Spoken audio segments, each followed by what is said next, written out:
Hola, estimados estudiantes. El día de hoy en Ciencias Sociales para segundo de secundaria vamos a desarrollar el tema las prácticas medicinales incaicas y su permanencia en la actualidad. En esta sesión de Ciencias Sociales se está trabajando la capacidad construye interpretaciones históricas.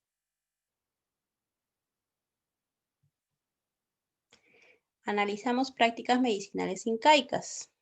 ¿Cuáles son esas prácticas que se han ido desarrollando en el periodo del Tahuantinsuyo?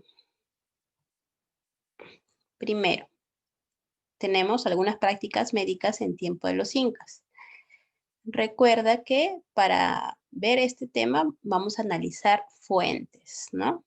En este caso, es la fuente A, el médico incaico. En el Tahuantinsuyo, los cirujanos sangradores transmitían sus conocimientos de generación en generación y debían tener mucha experiencia en el uso de hierbas medicinales.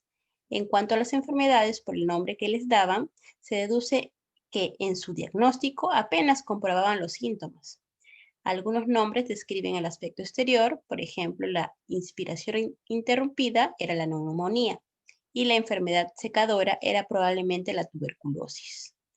También practicaban la sangría, una técnica por la cual una lanceta constituye una lámina de sílex, que era una roca muy dura, con un mango de madera hendido en su parte superior. Se introducía en la vena mediante un golpecito, de ser posible cerca de la región dolorida. Este punto es el caso de las cefalias o dolores de cabeza. Estaba en el entrecejo. Es decir, cogían esa roca que le llamaban sílex y les daban en la cabeza para aliviar los dolores. El cirujano se encargaba de la reducción de luxaciones, la reposición de huesos fracturados, la incisión de abscesos y las suturas de las heridas. Quizás usaron como anestésico lo mismo que los araucanos. La planta Datura ferox, que es llamada chamico comúnmente, y si sufrían de alguna fractura, las zonas fracturadas se envolvían en algas marinas o en hojas frescas de Guaraipuri, Valeriana coarcata, ¿no? Esta fuente A, está adaptada de el autor Campos, dentro de un libro Dermatología cosmética, médica y quirúrgica, el médico en los tiempos del Inca y sus remedios. Seguimos analizando. La siguiente fuente, la fuente B, tratamiento por causas mágico-religiosas. ¿Qué dice esta fuente? Las enfermedades eran también atribuidas a personas muertas como causantes del mal. El enfermo entonces tenía que dar de comer al muerto. Así iban dando el difunto poniéndole alimentos en la sepultura al creer que esa era la causa y el tratamiento de la enfermedad. Las confesiones eran públicas que además de sentirse liberados, tenían el objetivo de calmar la ira del Dios. Al confeso se le podría maltratar amarrándole las manos y pegándole con un palo de penitencia. Restregándoles la cabeza, confesaban no haber adorado al sol o a la luna en las fiestas, en los raids.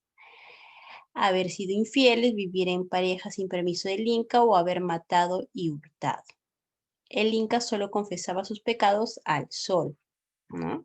Como ven en la imagen, para que él le dijera al dios Viracocha que lo perdonase.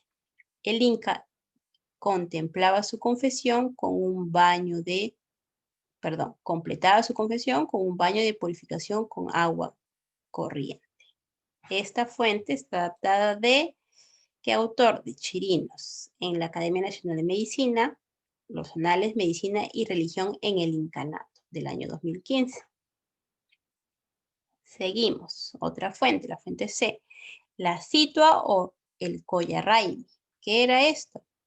La cita fue una fiesta que consistía en expulsar simbólicamente los males fuera del Tahuantinsuyo en tiempos de lluvia. Los cronistas Cristóbal de Molina y Garcilaso de la Vega nos hablan de esta fiesta en sus crónicas. Ambos señalan que se realizó en espacios abiertos, es decir, en plazas, aunque solo coinciden en los nombres de las mismas.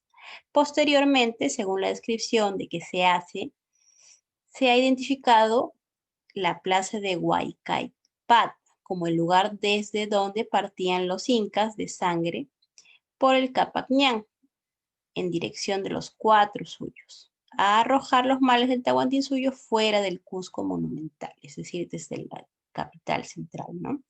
Según Molina, el cronista, eran grupos de 100 personas, incas de sangre, de privilegio y de mitimaes, que eran los que arrojaban los males a los ríos Quisquisana, al suroeste, al Collasuyo, en Apurímac, en el Chinchaysuyo, al noroeste, en Pisac, en el Antisuyo, al noroeste, y Cusibamba, en el Contisuyo, al suroeste. Es decir, iban a todos los extremos, ¿no? A todos los suyos. Para Garcilaso solo eran 4 personas, incas de sangre, las que partían del Huaycabe Pata para expulsar los males en dirección a cada uno de los suyos.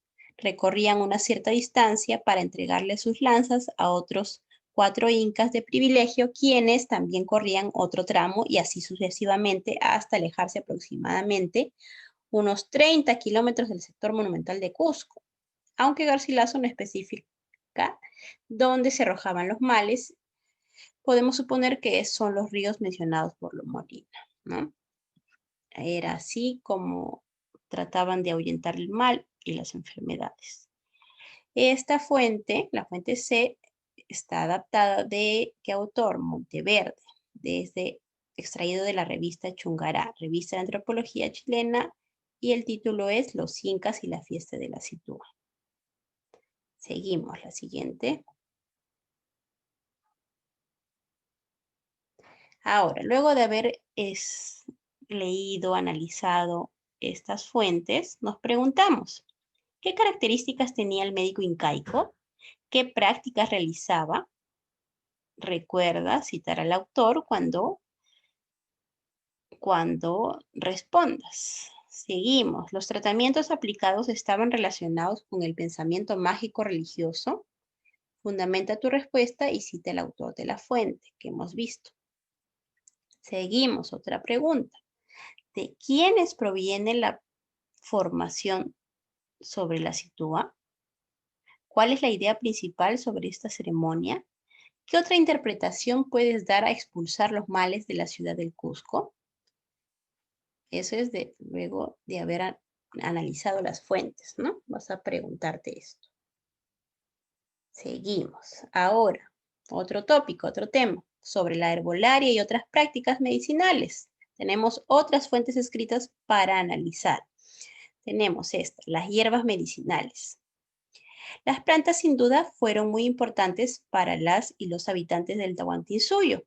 Los más útiles fueron la alimentación, el maíz y la papa, fueron la base de la alimentación, junto con la oca, la mayua, el maní, la quinoa, el oyuco, entre otros, que fueron tubérculos ricos en sustancias alimenticias y también medicinales.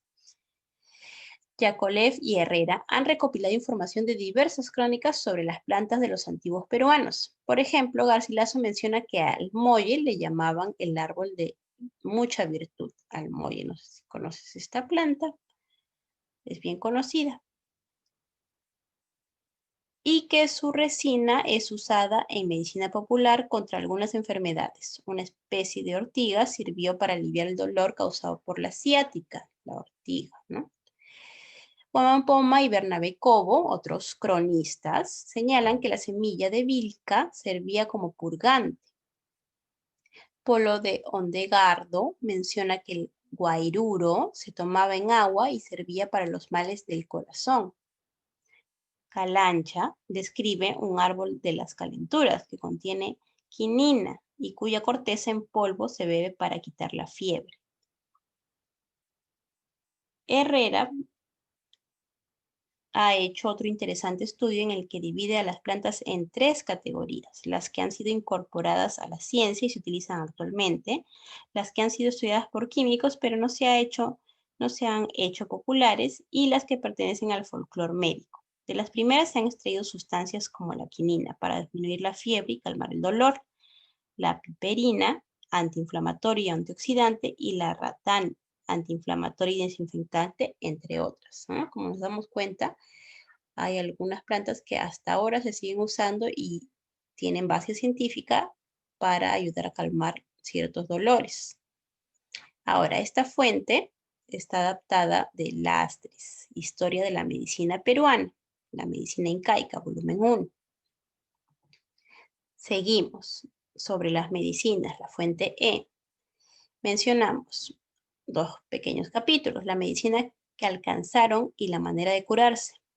Grandes herbolarios que los hubo muy famosos en tiempo de los incas, que conocían las virtudes de muchas hierbas y por tradición les enseñaban a sus hijos y esos eran tenidos por médicos, no para curar a todos, sino a los reyes y a los de su sangre, y a los curacas y a sus parientes.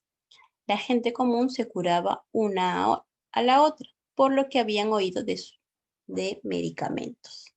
A los niños de teta, cuando los sentían con alguna indisposición, particularmente si el mal era de calentura, los lavaban con orines por las mañanas para envolverlos y cuando podían a ver de los orines del niño, les daban de beber algún trago. Los secretos naturales de estas cosas ni más las dijeron, ni yo las pregunté, más que de las que vi hacer. Y en el siguiente capítulo sobre las hierbas medicinales que alcanzaron, estas alcanzaron la virtud de la leche y la resina de un árbol que llamaron mulli, y los españoles molle. Es cosa de gran admiración el efecto que hacen las heridas frescas, que parece obra sobrenatural. La hierba o mata que llaman chicya, calentada en una cazuela de barro, hace maravillosos efectos en las coyunturas donde han entrado frío. Una raíz, como una raíz de grama, aunque muchos más gruesa, y los nudos más menudos y espesos, que no se acuerda cómo se llamaban, servían para fortificar y encarnar los dientes y muelas. Asalvanla al rescoldo y cuando estaba asada, muy caliente, la partían a la larga con los dientes. Y así hirviendo ponían la una mitad en la una encía y en la otra mitad y en la otra. Y allí la dejaban estar hasta que se enfriaba. Y de esta manera andaban por todas las encías con gran pena del paciente porque se le asaba la boca. Ojo, esta fuente, que tiene una forma particular de haber sido escrita, está extraído de los comentarios reales de los incas. Recordar que la forma antigua de escribir los españoles, ¿no? Por eso se entiende de una manera muy extraña. Ahora, seguimos. Luego de haber leído estas dos fuentes sobre las medicinas y sobre todo de las plantas, qué propiedades tenían y cómo lo utilizaban los incas, nos preguntamos, ¿de quién proviene la información sobre las hierbas medicinales? ¿Qué conclusión puedes extraer de las fuentes consultadas? ¿Consideras que el uso de las hierbas medicinales se mantiene en la actualidad? Fundamenta tu respuesta citando a un autor. ¿Qué era jubiar? ¿Esta práctica se mantiene? Sustenta tu respuesta basándote en una fuente que hemos visto. Ahora, vamos a construir nuestra propia interpretación de la historia. De acuerdo al análisis que hemos visto de todas las fuentes anteriores, vamos a construir. Nos ponemos en acción. ¿Cuál es el reto de esta semana? Primero, antes de realizar el reto, tenemos que desarrollar estas pequeñas actividades. Escribe las 3 características que consideres más importantes de la medicina practicada en los tiempos del Inca. Segundo, ¿cuánto tiempo ha pasado desde la existencia del Tahuantinsuyo hasta hoy? ¿En qué época y hasta ahora? ¿Cuánto tiempo ha pasado? Siguiente, ¿qué ha cambiado y qué se ha mantenido en relación a la medicina desde el tiempo de los incas hasta hoy? Sustenta tu respuesta, eso quiere decir, tienes que poner un fundamento, el por qué crees eso. Y siguiente, ¿por qué crees que algunas características relacionadas a la medicina incaica se mantienen? Y por último, ¿por qué crees que se asocia la práctica del jugueo o a asuntos demoníacos? Explica tu respuesta utilizando conceptos como religión, España, cosmovisión, cambios, etc. Ahora sí, el reto de esta semana. De acuerdo a lo que hemos realizado, utiliza las actividades que has realizado para escribir un texto. Ese es el reto, escribir un texto donde vas a sustentar tu posición sobre la forma en que las prácticas médicas permitieron preservar la salud de los pobladores del Tahuantinsuyo y cuáles consideras que han permanecido en la actualidad. Eso es lo que vas a hacer. Ese es el reto de esta semana. Para hacer tu texto, recuerda citar a los autores de las fuentes e incluir estos términos como naturaleza, cronistas, causa, mágico-religioso, enfermedades, salud, población, cambios, lo que se mantiene, hierbas medicinales, etcétera, ¿no? Eso es lo que vas a realizar en el reto de esta semana. Ahora sí, muchas gracias por haber prestado atención. Recuerda, si tienes duda, consultar con tu profesor.